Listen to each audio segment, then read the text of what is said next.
হিজরতকে কেন্দ্র করে কেন হিজরি সনের গণনা সাহাবায়ে কেরাম শুরু করেছেন? যেন মুসলমানের জীবনের পদে পদে যখনই বাধা আসবে, সত্যের পথে চলতে গিয়ে যখনই বাধা আসবে, অবলীলায় সবাই সুদ ঘুষের কারবার করে লাল লাল হয়ে যাচ্ছে, লক্ষ লক্ষ কোটি কোটি টাকার মালিক হয়ে যাচ্ছে, ঘুষের কারবার করে নানা রকম অপরাধে জড়িয়ে তারা সমাজপতি হয়ে যাচ্ছে, আর আপনি একই শিক্ষায় শিক্ষিত হয়ে বরং তার চাইতে আরো বেশি যোগ্যতার অধিকারী হয়ে কোন রকম কুড়ের ঘরে আপনার থাকতে হচ্ছে। আপনার প্রমোশন হয় না, তার প্রমোশন তরতর করে হয়। সে পরীক্ষায় এক গাদা নাম্বার পায়, নকল করতে পারে, আপনি পারেন না। সে অনেক অন্যায় করতে পারে, আপনি অন্যায় করতে পারেন না। এই যে বাধাগুলো আসবে, এই বাধাগুলো যখন আসবে তখন হিজরত আমাদেরকে প্রেরণা যোগাবে, আমাদের পিঠে হাত দিয়ে আমাদেরকে সাহস দিবে, বলবে যে সামনে চলো, অন্যায়ের সামনে কোনো আপোষ করবে না, কোনো মাথা নত করবে না, কোনো ছাড় দিবে না। আদর্শ, ঈমান, তাওহীদের ক্ষেত্রে চুল পরিমাণ বিন্দু পরিমাণ ছাড় দেয়া চলবে না। তুমি সামনে চলো। মনে রাখবে, তোমার নবীর জীবনে এরকম বাধা এসেছে, তিনি আপোষ করেননি, তিনি সামনে চলেছেন। এরপরে তার জীবনে জয় এসেছে না পরাজয় এসেছে? হিজরতের পরের ইতিহাসটা আনন্দের ছিল, বিজয়ের ছিল। হিজরতের ঘটনা বেদনার থাকলেও এই বেদনার ইতিহাস থেকেই পরবর্তীতে আনন্দের, হাসির ইতিহাসের জন্ম হয়েছে। বদরে মুসলমানরা হাসে নাই? হাসে নাই? খন্দকে প্রথমে মুসলমানরা কেঁদেছেন, কষ্ট করেছেন, পরে হাসেন নাই? উহুদে মুসলমানরা কষ্ট করেছেন, ক্ষয়ক্ষতির সম্মুখীন হয়েছেন, কিন্তু চূড়ান্ত এবং শেষভাবে প্রিয় নবী সাল্লাল্লাহু আলাইহি সাল্লামকে হত্যার গুজব ছড়িয়েছিল মক্কা মুশরিকরা। তিনি সেই গুজবকে মিথ্যা প্রমাণ করে সাহাবীদের মাঝে ফিরে এসেছেন, সাহাবীদের আনন্দ ফিরে এসেছে, মক্কা বিজয় হয়েছে, গোটা বিশ্বের প্রান্তে প্রান্তরে ইসলাম পৌঁছে গিয়েছে। যে ইসলামের গলা চিপে ধরতে চেয়েছিল মক্কার মুশরিকরা, মক্কা থেকেই যেন বের না হয় সেই চেষ্টা করেছে তারা। মক্কাতেই যে ইসলামকে তারা দাফন করতে চেয়েছিল, সেই ইসলাম শুধু মক্কাতেই প্রস্ফুটিত হয় নাই। আজকে পৃথিবীর এমন কোন কাঁচা পাকা ঘর নেই, পৃথিবীর এমন কোন সিটি শহর নেই, পৃথিবীর এমন কোন জায়গা নেই যেখানে ইসলামের দাওয়াত, ইসলামের সৌরভ, ইসলামের গ্রাম সেখানে পৌঁছে নেই।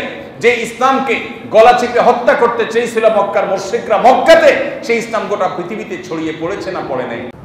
যে হিজরত আমাদেরকে শিক্ষা দিয়েছে যে তোমার জীবনে বাধা আসবে, তুমি প্রস্তুত থাকো, কিন্তু খবরদার বাধায় তুমি ভেঙে গেলে চলবে না।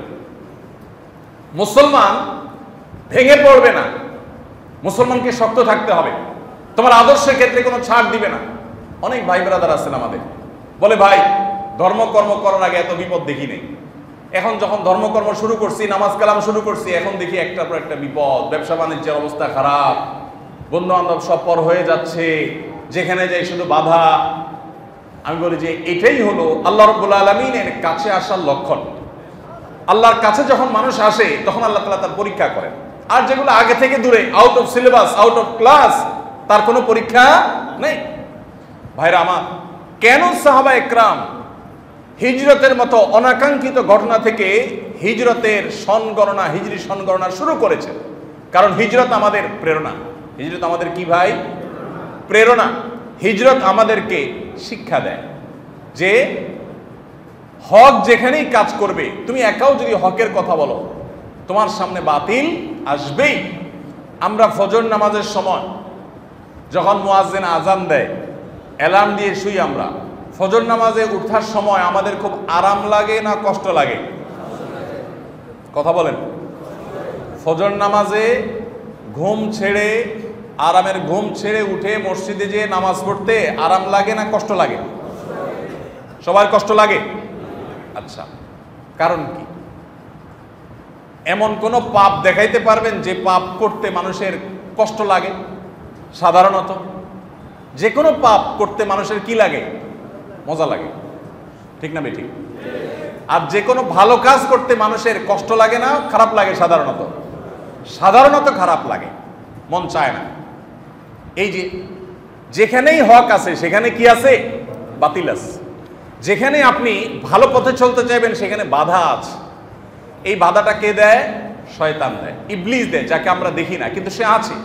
প্রত্যেকটা মানুষের পেছনে পেছনে আছে। আমরা এখানে যতজন মানুষ আছি সবার পেছনে কমপক্ষে একজন করে ইবলিস বরাদ্দ আছে। তার কাজ হলো আপনাকে কি করা?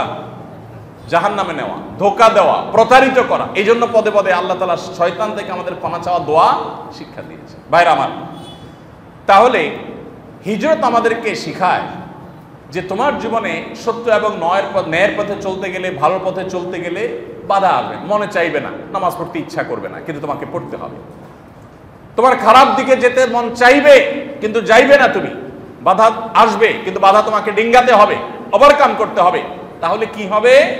নবী করিম সাল্লাল্লাহু আলাইহি ওয়াসাল্লাম হিজরতের যে প্রেক্ষাপট ছিল, মক্কাতে যে বাধাগুলো ছিল, সেগুলো তিনি ডিঙ্গাতে পেরেছেন, মাথা নত করেন নাই আদর্শের ক্ষেত্রে। আল্লাহ তাআলা তাকে চূড়ান্তভাবে বিজয় দিয়েছেন না দেন নাই?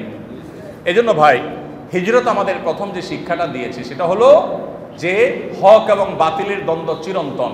যে নবী করিম সাল্লাল্লাহু আলাইহি ওয়াসাল্লাম আল আমিন ছিলেন, বিশ্বস্ত ছিলেন তাদের কাছে, তিনি তাদের কাছে খারাপ হয়ে গেলেন যখন তাওহীদের দাওয়াত দিলেন। এজন্য আমরা যখনই সুন্দর হক এবং সত্যের কথা বলবো, আজ না হোক কাল, এক সময় না এক সময় বাতিল আমাদের বিরুদ্ধে নানাভাবে লেগে যাবে। আল্লাহ তাআলা আমাদেরকে সেই সমস্ত পরিস্থিতিতেও ঈমানের উপরে অটল থাকার তৌফিক দান করুন।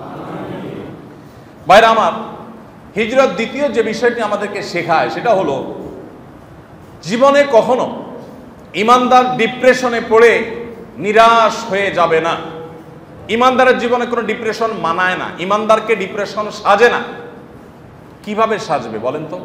আল্লাহ বলেছেন, যালিকা বিআন্নাল্লাহা মাওলাল লাযীনা আমানু ওয়া আন্নাল কাফিরিনা লা মাওলা লাহুম। আল্লাহ তাআলা ঈমানদারদের অভিভাবক।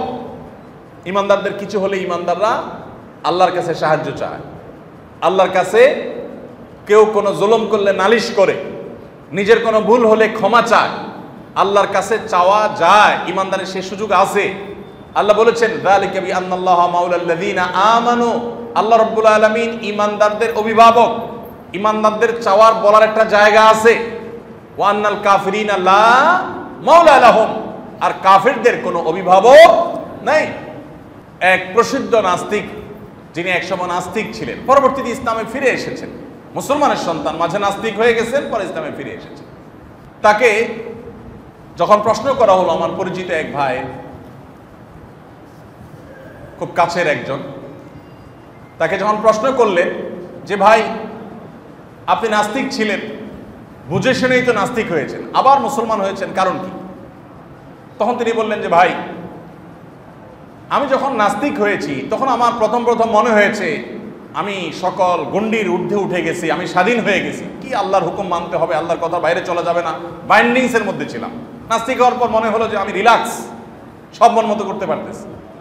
কিন্তু কিছুদিন যেতে না যেতে আমার কাছে মনে হলো যে আমি যেন কোনো প্রকার দিশা, কোনো প্রকার গাইড, এগুলো হারা, নির্হারা একটা পাখির মতো, মানুষের মতো হয়ে গেছে, যে আমার যেন কোনো যাওয়ার জায়গা নাই। কারণ আমার মনে হতো যে আমি একান্তে একটু কারোর সাথে কথা বলি, আমার মনের দুঃখগুলো কাউকে একটু খুলে বলি, আমার অনেক কথা আছে যেগুলো আমি কাউকে বলতে চাই, কোনো মানুষকে না,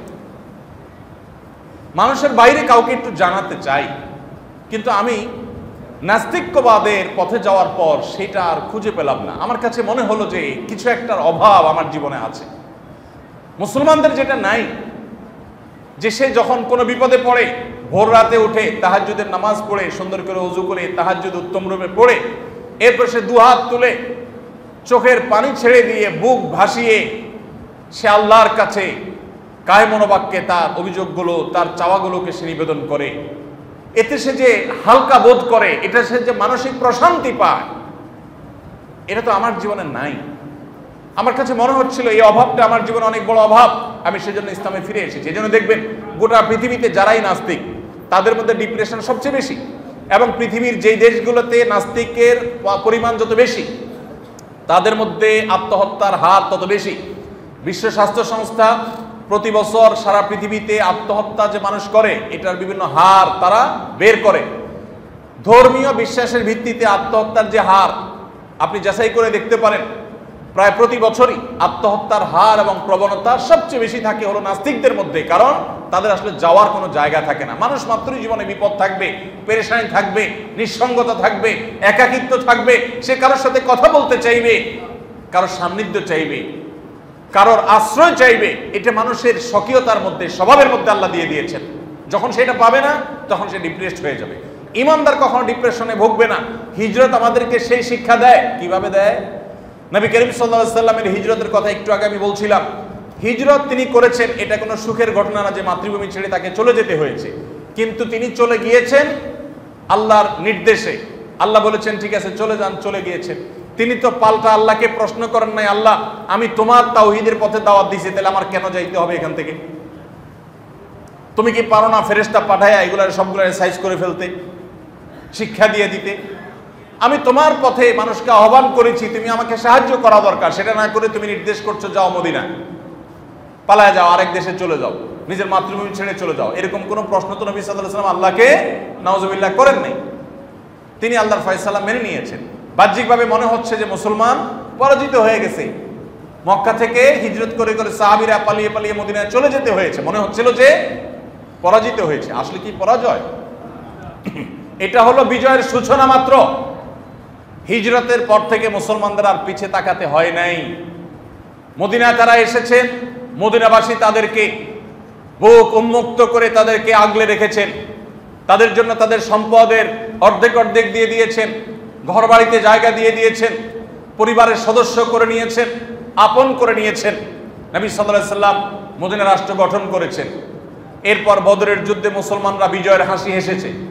ওহুদের যুদ্ধে সাময়িক গ্লানি এবং কষ্ট পেরেশানির মধ্যে পড়লেও চূড়ান্তভাবে মুসলমানরা পরাজিত হননি।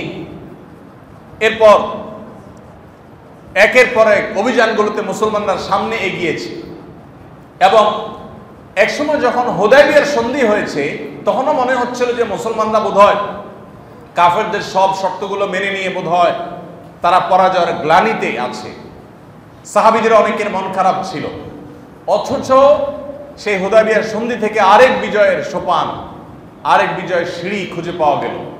এর অল্প সময়ের ব্যবধানে মুসলমানরা মক্কা বিজয় করলেন।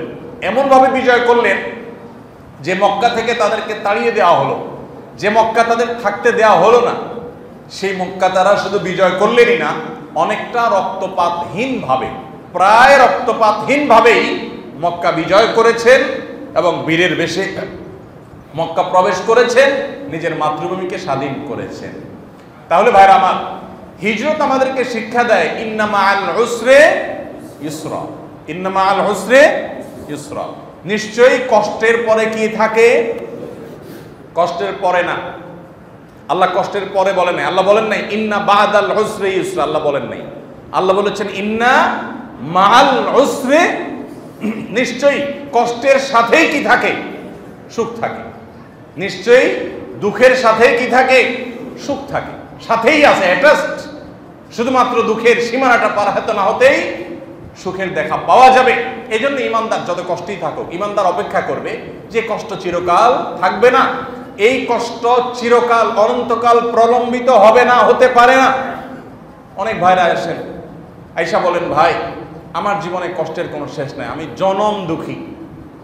অনেকে বলেন বাবার সংসারে কষ্ট করেছেন, অনেক মেয়েরা অভিযোগ করেন বাবার সংসার থেকে এসে বিয়ে হয়েছে, স্বামীটাও অমানুষ, তার সংসারে তার কষ্ট করতে হয়েছে। আনফর্চুনেটলি স্বামীর পর ছেলে মেয়েগুলোকে নিয়ে আশায় বুক বেঁধে জীবন কাটাবেন, দেখা গেল যে পোলাপানগুলোও অমানুষ। অনেক সময় হয় না এরকম?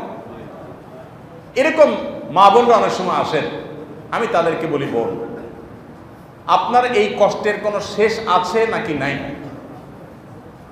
তো উনি প্রথমে বুঝে উঠতে পারেন না। আমি বলি এই কষ্টটা কি একসময় শেষ হবে না অনন্তকাল চলতে থাকবে? তখন বলেন যে হ্যাঁ, মরে গেলে তো শেষ। তো আমি বলি হ্যাঁ, আপনাকে যারা কষ্ট দিচ্ছে তারা কষ্ট দিতে দিতে আপনাকে মেরে ফেলতে পারবে, এই তো, এর বেশি তো পারবে না। নিঃস্ব করে ফেলতে পারবে, এর বেশি তো পারবে না। এরপর আপনি যদি সবর করতে পারেন, ধৈর্য ধারণ করতে পারেন, আল্লাহর ফয়সালাকে মেনে নিতে পারেন, ঈমানওয়ালা হন, তাওহীদের উপরে প্রতিষ্ঠিত হন, তাহলে মৃত্যুর সঙ্গে সঙ্গে আপনার অনন্তকালের যে জান্নাতের নেয়ামত প্রাপ্তি শুরু হবে, সেটা কি আপনার এই স্বামী, আপনার ছেলে মেয়ে, আপনার শ্বশুর বাড়ির লোকজন, আপনার বাবার বাড়ির লোকজন যারা আপনাকে জুলুম করেছে জীবনভর, তারা কি আপনার আল্লাহর জান্নাতকে ঠেকাতে পারবে? তাহলে ইমানদার ডিপ্রেশনে ভেঙে পড়ার, নিরাশ হয়ে যাওয়ার কোনো স্কোপ নাই। কারণ আমার যত বিপদই আসুক না কেন, এই বিপদের এন্ডিং আছে, কখন না কখন এটা শেষ হবে এবং সুখ শুরু হবেই হবে। কিন্তু যার ইমান নাই তার তো আসার কোনো জায়গা। ধরেন একজন নাস্তিক, সে জুলুমের শিকার। মানুষ শুধু মুসলমানরা জুলুমের শিকার হয়, মুসলমান জুলুমের শিকার হয় না? মুসলমানের জীবনে বিপদ আপদ আসে না? ধরেন একজন আল্লাহর প্রতি অবিশ্বাসী মানুষ, তার জীবনে বিপদ আপদ এসেছে, জুলুম সহ্য করতে করতে সে মরে গেছে। তার এই দুঃখের শেষ হয়ে সুখের শুরু হবে এমন কোনো আশার জায়গা আছে? কেন নাই? যেহেতু ইমান নাই, মরার পরে জাহান্নাম। আর জীবনভর সে দুঃখ ভোগ করে গেছে, এর কোনো সান্ত্বনা আছে? আর ইমানদারের সান্ত্বনা আছে, আমার যত বিপদ হয় হোক, আমাকে একজনের কষ্ট দিচ্ছে, দেখ কত দিবে, আল্লাহ একদিন ওর বিচার করবেই করবেন। কোনো সন্দেহ আছে? কোনো সন্দেহ আছে? ফামান ইয়ামাল মিসকালা যাররাতিন শাররাই, যাররা পরিমাণ খারাপ কাজ করেছে, মন্দ কাজ করেছে, জুলুম করেছে, তাকে তার প্রায়শ্চিত্ত পেতেই হবে, মিস করবে না। আল্লাহ রাব্বুল আলামিন আহকামুল হাকিমিন, দুনিয়ার বিচারক, ভুল করে, আল্লাহ ভুল করেন না, আল্লাহর কোনো ভুল হয় না। সো ইমানদারের বড় একটা সান্ত্বনা হলো হিজরত। কেন সাহাবায়ে কেরাম হিজরতের ঘটনা থেকে হিজরি সনের গণনা শুরু করেছেন? কারণ হিজরত আমাদেরকে শেখায়, যখনই আমাদের বিপদ আসে, কষ্ট আসে, দুঃখ আসে, কঠিন সময় আসে, হিজরত এসে আমাদের কানে কানে বলে, মুসলমান খবরদার, তুমি ডিপ্রেসড হবে না, তুমি দুশ্চিন্তাগ্রস্ত হয়ে আশাহত হবে না, মনমরা হবে না। ওয়ালা তাহিনু ওয়ালা তাহজানু ওয়া আনতুমুল আ'লাউনা ইন কুনতুম মুমিনিন। ভাইরা আমার, তাহলে হিজরতের ঘটনা, আমাদের হিজরতের ঘটনার স্মরণ আমাদের জন্য উপকার আসে না ক্ষতি আসে? হিজরতের ঘটনা কি আমাদের উপকার করে না ক্ষতি করে? হিজরতের ঘটনা আমাদেরকে প্রেরণা যোগায়, শক্তি যোগায়, সামর্থ্য যোগায়, তাই না? হিজরতের ঘটনা আমাদেরকে দুঃসময়ে পাশে দাঁড়ায়। হিজরতের ঘটনার স্মরণ যখনই হবে, তখনই আমরা আবার ঘুরে দাঁড়াবার শক্তি, সামর্থ্য, শিক্ষা এবং স্বপ্ন দেখতে পারবো ইনশাআল্লাহ। কেন সাহাবায়ে কেরামের কাছে হিজরত এত গুরুত্বপূর্ণ? সবাই তো শুধুমাত্র আনন্দের ঘটনাকে স্মরণীয় করে রাখতে চায়। মুসলমানেরা তারা আনন্দের ঘটনা নয়, তাদের জীবনের একটা কঠিন ঘটনাকে, কঠিন একটা সময়কে তারা, প্রিয় নবীর জীবনের সবচেয়ে কঠিন সময়টাকে তারা স্মরণীয় করে রেখেছে, যাতে সেই কঠিন সময়ের স্মরণ মুসলমানকে সামনে এগিয়ে যেতে সাহায্য করে। আল্লাহ আমাদের প্রত্যেকের জীবনের পদে পদে হিজরতের শিক্ষা থেকে শিক্ষা গ্রহণ করে সামনে এগিয়ে যাওয়ার তৌফিক দান করুন। ভাইরা আমার, হিজরত আমাদেরকে শিক্ষা দিয়েছে যে কিভাবে কঠিন সময় সহজ সময়ে পরিণত হয়, একটা দুঃখের সময় কিভাবে সুখের সময় পরিণত হয়। যখন মক্কা থেকে হিজরত করে সাহাবীরা মদিনায় চলে আসেন, নবী সাল্লাল্লাহু আলাইহি ওয়াসাল্লাম রাতের অন্ধকারে মদিনায় চলে আসেন, তখনও হয়তো কেউ কল্পনাও করেনি যে মাত্র ৬-৭ বছরের ব্যবধানে, সামান্য কয়েক বছরের ব্যবধানে মুসলমানরা যেখানে মক্কায় থাকতেই পারছে না জান বাঁচাইয়া, সেখানে বীরের বেশে বুক ফুলিয়ে মাথা উঁচু করে আল্লাহর বড়ত্ব প্রকাশ করতে করতে তারা মক্কায় প্রবেশ করবে। গোটা মক্কা তাদের কর্তলগত হবে, যারা জুলুম করেছে তারা সবাই পদানত হবে।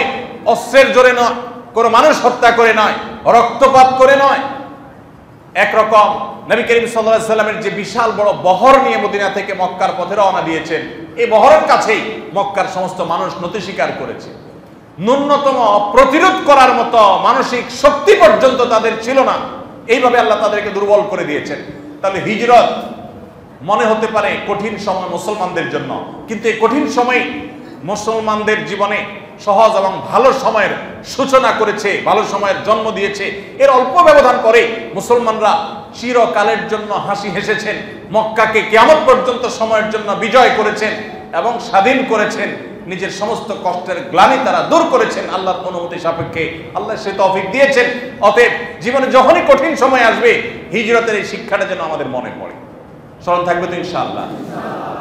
নাম্বার 3, হিজরত আমাদেরকে শেখায় মুসলমান প্রত্যেকটা কাজ করবে অত্যন্ত গোছানো এবং পরিকল্পিতভাবে।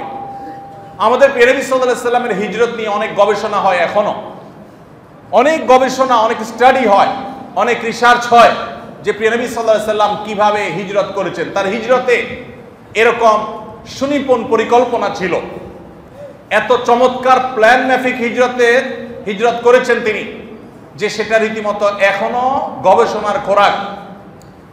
আপনারা জানেন প্রিয় নবী সাল্লাল্লাহু আলাইহি সাল্লাম হিজরত করবেন যখন মনস্থির করলেন, এর আগে 2টা বৈঠক হয়েছে মদিনার মানুষদের সাথে, মিনার আশেপাশে পাহাড়ের এলাকাতে বায়াতে আকাবা যেটাকে বলা হয়, সেখানে মদিনাবাসীর হাতে হাত রেখে নবী সাল্লাল্লাহু আলাইহি সাল্লাম তাদের বায়াত গ্রহণ করেছেন। এরপর নবী সাল্লাল্লাহু আলাইহি সাল্লাম হিজরতের সিদ্ধান্ত যখন নিলেন আল্লাহর অনুমতি সাপেক্ষে, তিনি সেটাকে সম্পূর্ণ গোপন রাখলেন। এতটাই গোপন রেখেছেন যে নিজের কাছের লোকজনকেও বলেন নাই, কাউকে বলেন নাই। কারণ কিছু মানুষকে বললে সেটা আস্তে আস্তে লিক হয়ে যেত, আর মক্কার মুশরিকরা, শত্রুরা, কাফেররা তখন চান্স পেয়ে যেত, নবী সাল্লাল্লাহু আলাইহি সাল্লামকে আর যেতে দিত না, আটকে ফেলত। তিনি বিষয়টাকে গোপন রাখলেন। আবু বকর রাদিয়াল্লাহু তাআলা আনহুকে শুধুমাত্র এলান দিয়ে রেখেছেন প্রস্তুত থাকার জন্য, তিনি প্রস্তুত। এদিকে আলী রাদিয়াল্লাহু তাআলা আনহুকে যে রাতে তিনি হিজরত করে মক্কা থেকে চলে গেছেন মদিনায়, ওই রাতে তিনি যেখানে শুয়েছেন তার শোয়ার জায়গায় আলী রাদিয়াল্লাহু তাআলা আনহুকে ডেকে এনে শুইয়ে দিয়েছেন, তাকে সেখানে শোয়ায় রেখে তারপর নবী সাল্লাল্লাহু আলাইহি সাল্লাম বের হয়েছেন। কেন করেছেন এটা? তার বিছানা খালি রেখে আসতে পারতেন, কিন্তু আরেকজনকে ডেকে এনে সেখানে কেন শোয়ালেন? যাতে করে মক্কার যে মুশরিকরা তাকে এতদিন ধরে গভীরভাবে পর্যবেক্ষণ করছে, মনিটর করছে, নজরদারিতে রাখছে, তাদের চোখে যেন ধুলি দেওয়া যায়, তারা যেন বিভ্রান্তিতে পড়ে যায়। তারা যদি তাকে মনিটর করে থাকে, তাহলে রাতের অন্ধকারে আফসা আফসা কে শুয়ে আছে এটা টের না পাওয়া গেল, বিছানায় কেউ একজন আছে এটা তারা আঁচ করবে বা জানবে উকি মেরে কোনোভাবে, যাতে তারা বুঝতে না পারে যে নবী সাল্লাল্লাহু আলাইহি সাল্লাম বের হয়ে গেছেন ঘর থেকে। এই জন্য তিনি আলী রাদিয়াল্লাহু সেখানে শোয়ে গেলেন, পরিকল্পনা দেখেন। এরপর যখন তিনি চলে যাচ্ছেন, আসমা রাদিয়াল্লাহু তাআলা আনহা জাতুন নিতাকাইন, তাকে দায়িত্ব দিলেন তামউইনের, তাকে দায়িত্ব দিলেন ক্যাটারিং এর, যে আমরা তো মক্কা থেকে গারে সৌরে গিয়ে আশ্রয় নিব বা আশ্রয় নিতে হয়েছে, তো গারে সৌরে যেহেতু অবস্থান করতে হবে কিছুকাল, অতএব এই সময়ে খাবার দাবার তিনি রান্নাবাড়া করে এটা প্রস্তুত করে সেখানে পৌঁছানোর দায়িত্ব তাকে দিয়েছেন, পরিকল্পনা করে গিয়েছেন। এরপরে আবু বকর রাদিয়াল্লাহু তাআলা আনহুর ছেলে আব্দুল্লাহ ইবনে আবি বকর, আয়েশা রাদিয়াল্লাহু তাআলা আনহার ভাই আব্দুল্লাহ ইবনে আবু বকর রাদিয়াল্লাহু তাআলা আনহুকে দায়িত্ব দিয়েছেন যে তোমার কাজ হলো, আমরা যখন মক্কা ছেড়ে ডাইরেক্ট মদিনায় না গিয়ে গারে সৌরে আশ্রয় নিব, তখন তুমি মক্কার লোকজন, শত্রুপক্ষ, কাফেররা কি কি আলাপ আলোচনা করে, প্ল্যান পরিকল্পনা করে, এগুলো আমার কাছে পৌঁছে দিবা, তাহলে আমরা প্ল্যান করতে সুবিধা হবে। আর তারও আগের প্ল্যান দেখেন, তিনি হিজরতের জন্য রাতের অন্ধকারে মক্কা থেকে ডাইরেক্ট মদিনার দিকে চলে যেতে পারতেন, কিন্তু যান নাই। মক্কা থেকে বের হয়ে যারা গারে সৌরে গিয়েছেন, হজমরা গেছেন, তারা অনেকে গেছেন, তারা জানেন মক্কা হারাম থেকে একদম কাছে, বেশি দূরে না গারে সৌর।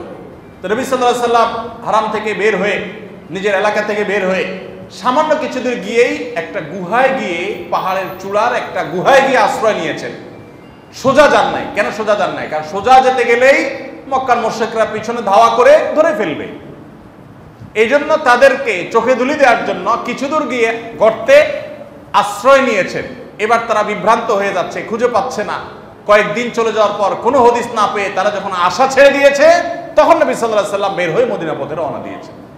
পরিকল্পনা দেখেন কাকে বলে, কত প্রকার কি কি। আব্দুল্লাহ ইবনে আবু বকরকে দায়িত্ব দিলেন, এদিকে তুমি মক্কার মানুষরা কি কানাঘুষা করে, আলাপ আলোচনা করে আমাদের কাছে সংবাদ পৌঁছাবা। এদিকে আমর ইবনে ফুহাইরা রাদিয়াল্লাহু তাআলা আনহু, আরেকজন সাহাবী, তাকে দায়িত্ব দিলেন। আব্দুল্লাহ ইবনে আবু বকর যেহেতু আবু বকরের ছেলে, আর আবু বকর যেহেতু নবী সাল্লাল্লাহু আলাইহি সাল্লামের সাথে আছে, অতএব এই লোকটা যখন মক্কা থেকে গারে সৌরের দিকে যাবে, তখন যে তার পদচিহ্ন, তিনি যে হেঁটে হেঁটে যাবেন, তার পায়ের ছাপ পড়বে না, এই ছাপগুলো দেখে তো মক্কার মুশরিকরা ওই ছাপ অনুসরণ করে করে আমাদের ধরে ফেলবে। এই জন্য সে পায়ের ছাপটা মুছে দেওয়ার জন্য আমর ইবনে ফুহাইরাকে নিযুক্ত করেছেন যে তুমি তোমার ছাগলের পাল, এক পাল ছাগল নিয়ে আব্দুল্লাহ যখন হেঁটে যাবে, তখন তার পেছন দিয়ে ছাগলের পাল ছেড়ে দিবে, যে ছাগলের পাল হেঁটে ওনার পায়ের চিহ্ন মুছে দিবে। কোন দিকে গেছে এটা তারা হদিস পাবে না। এরপর আব্দুল্লাহ ইবনে উরাইকিত আরেকজনকে দায়িত্ব দিয়েছেন যিনি মদিনার পথ খুব ভালো করে চিনেন। মক্কার মুশরিকদের তারা যেন বিভ্রান্তিতে পড়ে যায়, তারা যেন বুঝে উঠতে না পারে কোন কোন পথে যাওয়া যেতে পারে, প্রসিদ্ধ পথ এর বাইরে কোন কোন পথ আছে, এগুলো দেখভাল করার জন্য, এগুলোতে রাহবারি এবং পথ নির্দেশ করবার জন্য আব্দুল্লাহ ইবনে উরাইকাতকে রেখেছেন। তাহলে দেখেন এত সুনিপুণ পরিকল্পনা করে হিজরত করেছেন যে মক্কার মুশরিকদের যত প্ল্যান প্রোগ্রাম, তাদের যত প্রস্তুতি সব ভেসে গেল, কোনোটা কাজে আসলো না। নবী সাল্লাল্লাহু আলাইহি ওয়াসাল্লাম নিরাপদে হিজরত করে মদিনায় ঠিকই পৌঁছে গেলেন। এই হিজরত আমাদেরকে শিক্ষা দেয় জীবনের প্রত্যেকটা পদে পদে এভাবে সুন্দর সুনিপুণ পরিকল্পনা করে এগিয়ে যেতে হবে। আপনি মুসলমান, ব্যবসা বাণিজ্য করতে নামছেন, 2 দিন উল্টাপাল্টা ব্যবসা বাণিজ্য করে বাকি ঝুঁকি দিয়ে ব্যবসা বাণিজ্য শেখা ছাড়া ব্যবসা করতে গিয়ে ধরা খেয়ে এরপরে বলতেছেন আমি আল্লাহর নাম নিয়ে ব্যবসা শুরু করছি, 2 নম্বরই করি নাই, তারপরও আল্লাহ আমারে বরকত দেয় নাই, আমার ব্যবসা শেষ হয়ে গেছে। আপনি সুন্দর করে পরিকল্পনা করেন নাই, দোষ দিচ্ছেন কার? আল্লাহ। আছে না নাই আমাদের জীবনে এরকম? ভাইরা আমার, হিজরত আমাদেরকে শিখায় মুসলমান তার জীবনের প্রত্যেকটা কাজকে তার আল্লাহর দেওয়া বিবেক বুদ্ধি খরচ করে সর্বোচ্চ সুন্দরভাবে পরিকল্পনা করে খুবই সুন্দরভাবে সাজিয়ে গুছিয়ে তারপর কাজ করবে। এই শিক্ষা ইসলাম দিয়েছে। এবং প্রত্যেকটা মানুষের মধ্যে প্রোডাক্টিভিটি আছে, অ্যাডভান্টেজ আছে, সৃষ্টিশীলতা আছে, বিশেষ যোগ্যতা আছে, কাজে লাগাতে হবে। অনেকে কাজে লাগাতে না পারে শুধু দোষারোপ করেন। দোষারোপ নয়, প্রত্যেকের প্রয়োজন অনুযায়ী তাকে কাজে নবী সাল্লাল্লাহু আলাইহি ওয়াসাল্লাম এখানে কতগুলো মানুষকে কাজে লাগিয়েছেন, কাকে দিয়ে কোন কাজ হবে তাকে সে কাজের জন্য সেট করেছেন। তাহলে তিনি আমাদেরকে পরিকল্পনার শিক্ষা দিয়েছেন হিজরতের মাধ্যমে। নাম্বার 4, হিজরতের মাধ্যমে নবী সাল্লাল্লাহু আলাইহি ওয়াসাল্লাম শিক্ষা দিয়েছেন শুধু পরিকল্পনা করে আমি সব কিছু করে ফেলবো, মুসলমানের এই বিশ্বাস থাকবে না। মুসলমান পরিকল্পনা ঠিকই করবে, কিন্তু বিশ্বাস থাকবে যে হবে সেটা যেটা আল্লাহ ফায়সালা করেছেন। এজন্য নিজের পরিকল্পনা শতভাগ পারফেক্ট হওয়া সত্ত্বেও মুসলমান দিন শেষে পরিকল্পনা শেষে বলবেন ওয়া উফাউযিদু আমরি ইলাল্লাহ ইন্নাল্লাহা বাসীরুম বিল ইবাদ। আমি আমার চেষ্টা অনুযায়ী প্ল্যান প্রোগ্রাম করেছি আর পুরো বিষয়টাকে আমার রবের কাছে ন্যস্ত করে দিয়েছি। আল্লাহ দেখছেন সবকিছু, অতএব আল্লাহ যা করেন সেটাই হবে, আমার প্ল্যানেই যে হবে তা নয়, প্ল্যান আমার করা সর্বোচ্চ ভালোভাবে আমি করেছি। এরপর সে ভরসা করবে, তাওয়াক্কুল করবে কার উপরে? আল্লাহর উপরে। কিরকম ভরসা? যে তার জীবনে সবচেয়ে বড় বিপদ যদি আসে, পায়ের নিচ থেকে মাটি সরতে সরতে সরতে সরতে যদি একেবারে শূন্য হয়ে যায়, তার যদি পিঠ দেয়ালে ঠেকেও যায়, তারপরও সে বলবে লা তাহজান ইন্নাল্লাহা মা'ানা। নবী সাল্লাল্লাহু আলাইহি ওয়াসাল্লাম হিজরতের সময় বলেন নাই? কাকে বলেছেন? তার সফর সঙ্গী আবু বকর সিদ্দিক রাদিয়াল্লাহু তাআলা আনহু যখন বলছিলেন হে আল্লাহর রাসূল, আমরা যে গর্তে আছি, মক্কার মুশরিকরা সে গর্তের চারপাশে ঘিরে ফেলেছে, উপর থেকে দেখা যাচ্ছে গর্ত থেকে যে ওরা উপরে দাঁড়িয়ে আছে, ওরা চতুর্দিকে খুঁজতেছে, শুধু নিচে তাকালেই আমাদেরকে দেখে ফেলবে। কঠিন সময়, ভয়াবহ অবস্থা। এখন তো তারা দেখে ফেলবে, শুধু নিচে তাকালেই হয়। এত দুশ্চিন্তায় যখন আবু বকর রাদিয়াল্লাহু আনহু, তখনও নবী করিম সাল্লাল্লাহু আলাইহি ওয়াসাল্লাম তাকে কি বলেছেন?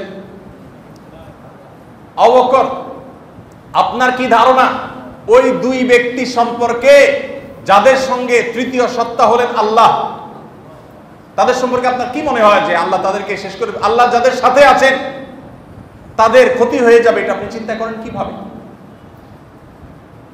লা তাহজান, তিনি বলেছেন লা তাহজান ইন্নাল্লাহা, আপনি কোনো টেনশন করবেন না, আল্লাহ আমাদের সাথে আছেন, আল্লাহ আমাকে নির্দেশ করেছেন, সো কোনো অসুবিধা হবে না।